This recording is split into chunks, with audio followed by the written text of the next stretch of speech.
ஓம் சாய்ராம். அத்தியாயம் 1. நமஸ்காரங்கள்.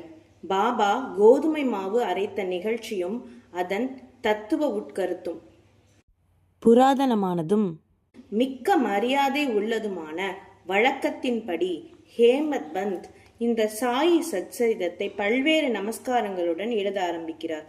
முதலில் எல்லாவித இடையூறுகளை நீக்குவதற்கு பொருட்டாகவும் தன் பணி வெற்றியுறவும் 5 கரத்தனை யானை முகத்தனை மிக்க பணிவுடன் தலை தாழ்த்தி வணங்குகிறார். ஸ்ரீ சீரடி சாயியை கணபதி என்றும் கூறுகிறார். பின்னர் தன் மனத்திலே உதித்த எண்ணங்களை உயர்த்தி உணர்வூட்ட தம் தாய் சரஸ்வதியை நமஸ்கரிக்கின்றார். ஸ்ரீ சாயி அறிவின் தெய்வமே என்றும் அவரே தன் வாழ்க்கை கீதத்தை அழகுடன் பாடுகிறார் என்றும் கூறுகிறார். ஆக்கல் காத்தல் அழித்தல் என்னும் முத்தொழிலையும் முறையே நிகழ்த்தும் பிரம்மா, விஷ்ணு, சங்கரர் ஆகியோரையும் வணங்கி சாயிநாதர் அவர்களுடன் ஒன்றானவர் என்றும் சம்சாரம் என்னும் ஆற்றினை நாம் தாண்ட நம்மை சுமந்து செல்ல வல்ல மாபெரும் சத்குரு என்றும் விளம்பி பின்னர் பரசுராமரால் கடலில் நின்று உயர்த்தப்பட்ட கொங்கண தேசத்தில் அவதரித்து தம்மை காக்கும் தம் குலதெய்வமான நாராயணன், ஆதிநாத் மற்றும் குடும்பத்தின் ஆதி புருஷரையும் நமஸ்கரித்து பின்னர் தனது கோத்திரத்தில் அவதரித்த பரத்வாஜ முனிவரையும் பல்வேறு ரிஷிகளான யக்ஞவல்யர், பிருகு, பராசரர், நாரதர், வேதவியாசர், ஜனகர், ஜனந்தனர், ஜனத்குமாரர், சுகர், சௌனகர், விஸ்வாமித்ரர், வசிஷ்டர், வால்மீகி,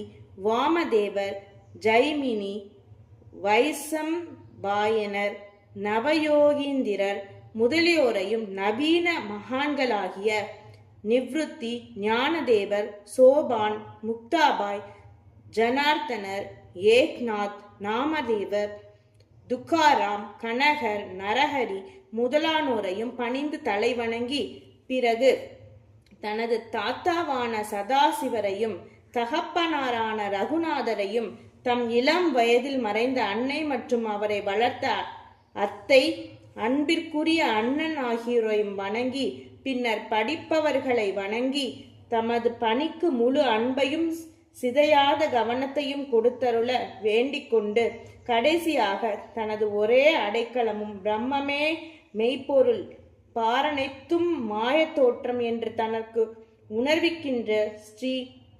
தத்தாத்ரேயரின் அவதாரமான சத்குரு ஸ்ரீ சாயிபாபா அவர்களை நமஸ்கரித்து அங்கனமே எம் பெருமான் வதியும் எல்லா ஜீவராசிகளையும் வணங்கி துதிக்கின்றார்.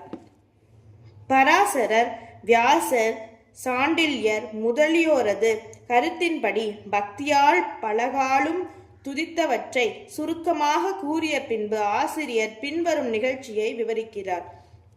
1910ஆம் ஆண்டிற்கு பின் எப்போதோ ஒரு நாள் நல்ல காலை நேரத்தில் மசூதிக்கு சாய்பாபாவை தரிசிப்பதற்காக சென்றிருந்தேன்.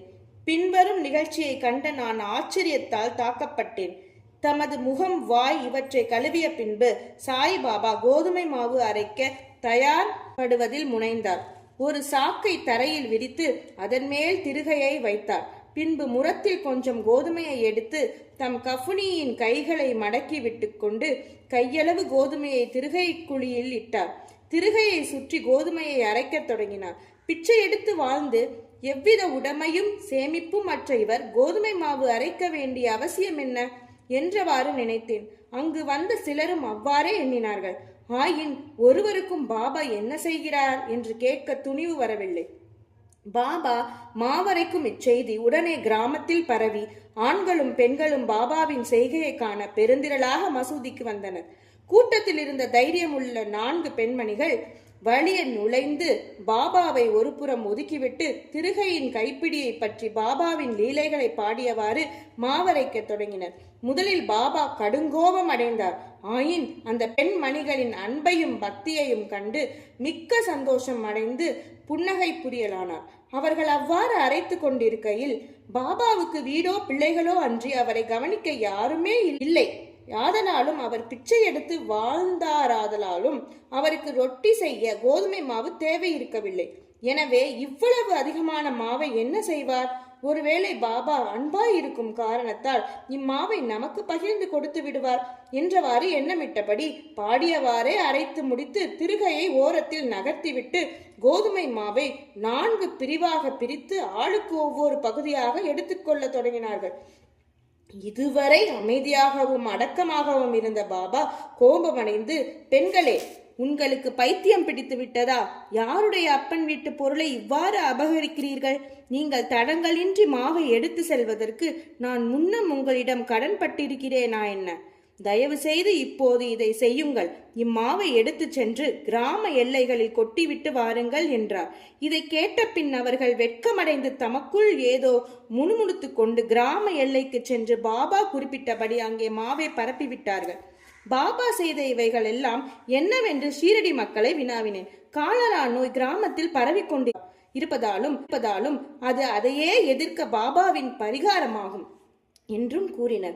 கோதுமை அரைக்கப்படவில்லை, காலராவே அரைக்கப்பட்டு கிராமத்திற்கு வெளியில் கொட்டப்பட்டது.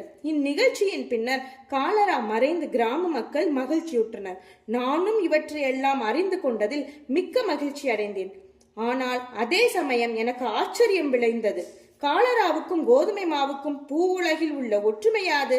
சாதாரணமாக அவைகளுக்கு உள்ள உறவு என்ன? அவை இரண்டையும் எங்கனம் இணைக்க முடியும்? இந்நிகழ்ச்சியில் விவரிக்க இயலாததாய் இருக்கிறது. நான் இதை பற்றி சிறிது எழுதி என் மனம் நிறைவடையும் வரை பாபாவின் இனிக்கும் லீலைகளை பாடுவேன். இந்த லீலையை பற்றி இவ்வாறாக எண்ணமிட்ட பின் என் உள்ள மகிழ்ச்சியால் நிறைந்தது. இங்கனம் நான் பாபாவின் வாழ்க்கை வரலாறான சச்சரிதத்தை எழுத உணர்ச்சியூட்டப்பட்டேன். பாபாவின் அருளுடனும் ஆசியுடனும் இப்பணி வெற்றிகரமாக நிறைவேற்றப்பட்டது என்பதையும் நாம் அறிவோம். மாவரைத்ததன் தத்துவ உட்கருத்து. ஷீரடி மக்கள் இந்நிகழ்ச்சியை ஒட்டி அமைந்த காரணத்தை தவிர வேறு ஒரு தத்துவ உட்கருத்தும் இருப்பதாக நாம் நினைக்கிறோம். சாய்பாபா ஏறக்குறைய 60 ஆண்டுகள் ஷீரடியில் வாழ்ந்தார். இந்நீண்ட காலத்தில் அவர் பெரும்பாலும் தினசரி அரைத்தார். கோதுமை மாத்திரமன்று, பாவங்கள், உள்ளம், உடல் ஆகியவற்றின் துன்பங்களையும் கணக்கில்லா தன் அடியவர்களின் துயரங்களையும் அரைத்து தீர்த்தார். கர்மம், பக்தி என்ற 2 கற்கள் அவர் திருகையில் இருந்தது.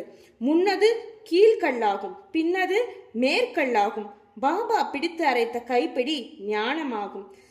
சத்துவம், ராஜசம், தாமசம் என்ற முக்குணங்களை சேர்த்து நமது எல்லா உணர்ச்சிகள், ஆசைகள், பாவங்கள், அகங்காரம் இவைகளை நிகழந்துகளாக்கி முன்னோடி வேலையாக அரைக்கப்பட்டாலன்றி ஞானம் அல்லது தன்னை உணர்தல் என்பது முடியாதென்பது பாபாவின் உறுதியான தீர்ப்பாகும். இக்குணங்களை தள்ளிவிடுவது அத்தகைய கடினமானது. ஏனெனில் அவைகள் அவ்வளவு நுட்பமானவை. கபீரின் ஒரு நிகழ்ச்சியை இது ஞாபகமூட்டுகிறது.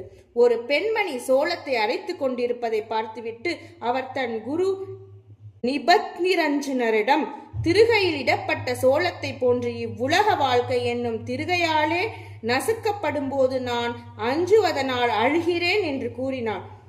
நிபந்நிரஞ்சனர், பயப்படாதே, நான் செய்வது போல் இத்திருகையில் உள்ள ஞானம் என்னும் பிடியை பிடித்துக்கொள். அதிலிருந்து நெடுந்தூரம் சென்று திரியாதே. ஆயின் உட்புறமாக திரும்பு. அப்போது நீ காப்பாற்றப்படுவது நிச்சயம் என்று பதிலளித்தாராம். ஸ்ரீ சாயியை பணிக. அனைவருக்கும் சாந்தி நிலவட்டும்.